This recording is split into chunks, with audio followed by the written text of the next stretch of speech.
Next up, we have Dixie Yostring. Is that correct? Yeah. Also known as Yostring. Yosting, I'm sorry. Yeah. Also known as Kate Dixie Yosting. And her favorite weather is stormy relationships. Ooh. Here she is now, Dixie. Sit on because I have a heart condition. If I was getting the volume that I need, let me turn this down. And, okay. 1969. As we all know, the summer of love. I was attending college at UCO, and there were some new people in town, and they didn't wear shoes, and they smiled a lot, they had flowers in their hair, and I thought, well, you know, I want to be one of them. I want some sparkly eyeliner like Twiggy. I want to be a hippie. Because I was kind of didn't belong anywhere, but hippie sounded good to me. So I started going where little groups of us would gather, and one of the gatherings was at Memorial Park, you know, which is on 36th.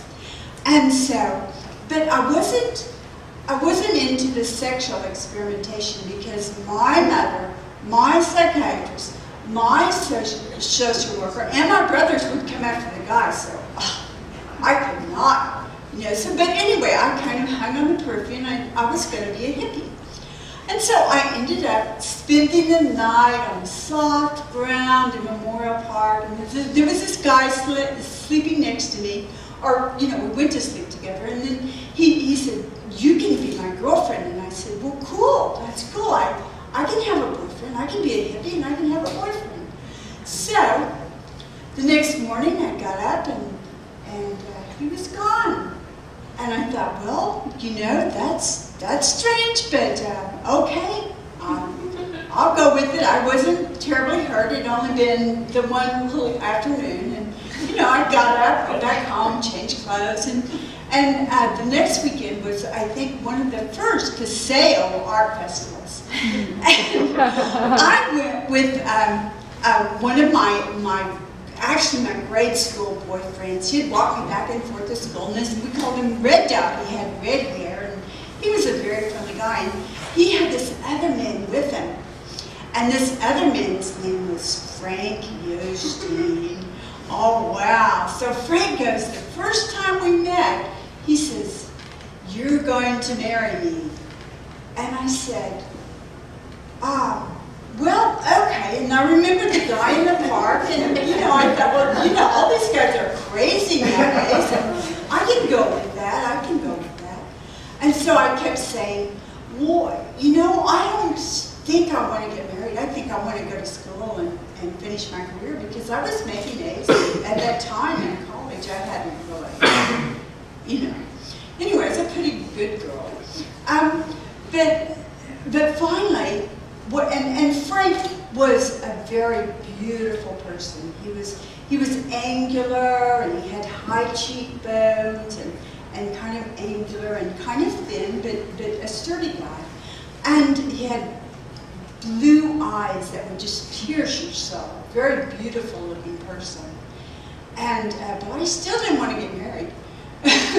But Frank ended up having a car wreck, and he ended up in the hospital. As a matter of fact, Frank kind of resembled, you know, the Abe Lincoln kind of angularness, and because Abe Lincoln was one of my true American heroes. Okay, so Frank ended up in the hospital, and I found out that something was wrong with him, and I kind of felt sorry for him, and then I says, well, okay, we can get married. But anyway, he turned out to be a pretty nice guy. The day we were married, my little sister stood there between us, and she had a smile from here to there. And my little sister was like my first baby. She was 9 years younger than me. And I was glad I made my sister happy. And my mama kept coming over to me, and she says, Karen, are you sure this is what you want to do? Are you sure this is what you want to do? And I said, oh yeah, Mom, I'm sure, it'll work, I can do it. Okay, so, And then we were married, but we never took a honeymoon. And because I had a new job starting out the weekend after we got married, so I had to go to work at my new job. So we never really had a honeymoon. So, and also, very strange, we had this little bitty apartment, and this little Volkswagen kept rounding our apartment and rounding our apartment. And I got pissed. I got a knife and carried out there because that was his ex-girlfriend. I got a knife. I got a water hose. And I wanted this to stop. But, oh, all right. I was kind of convinced that it would. So, fast forward 2 years later, honeymoon, finally, Grand Lake. We were fishing. There was something way out in the water. There was like a huge lake. This was like the ocean to me, and we were fishing. And every once in a while, he'd yell at me. And I was 2 months pregnant. And every once in a while, he would yell at me, "Hey, Googly," he called me Googly. "Hey, Googly, I think you got one." So I'd reel it in, and he'd take it off the hook and bait my hook again. He was a really nice guy. I mean, he did bait my hook. And so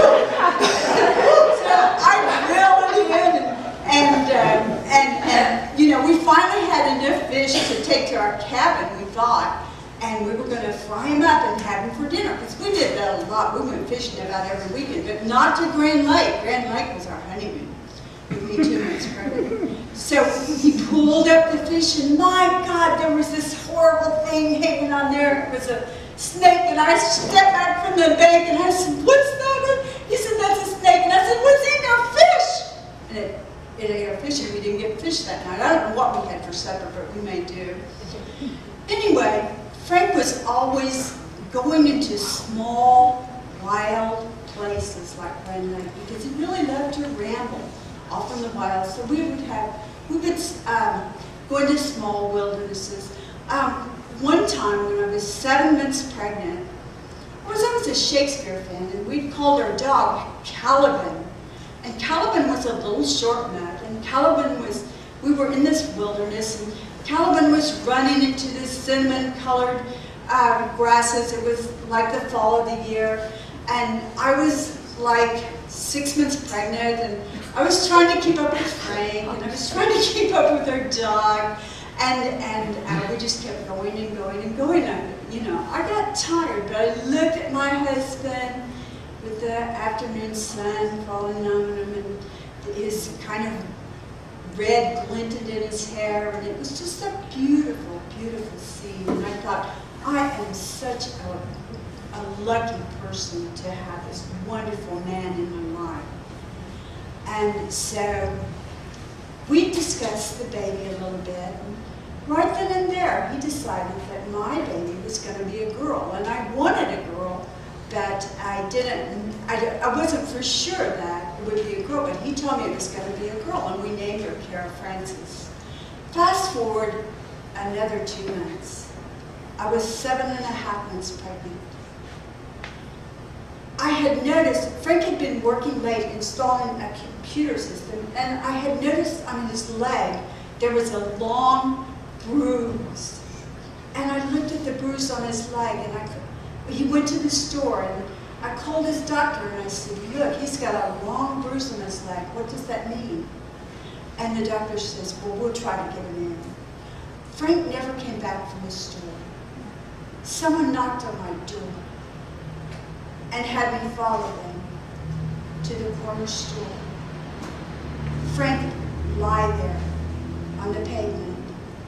He had collapsed from an aneurysm. He had Marfan syndrome, like Abraham Lincoln supposedly had. As I was crying, he tried to get up and come back to me, but he couldn't, and someone told me to stop crying. And he died that night. Sometimes I look up in the clouds to see if there are fish-shaped clouds in the sky. And in the clouds, I think that Frank is somewhere up there, leading my daughter to the wild places in heaven.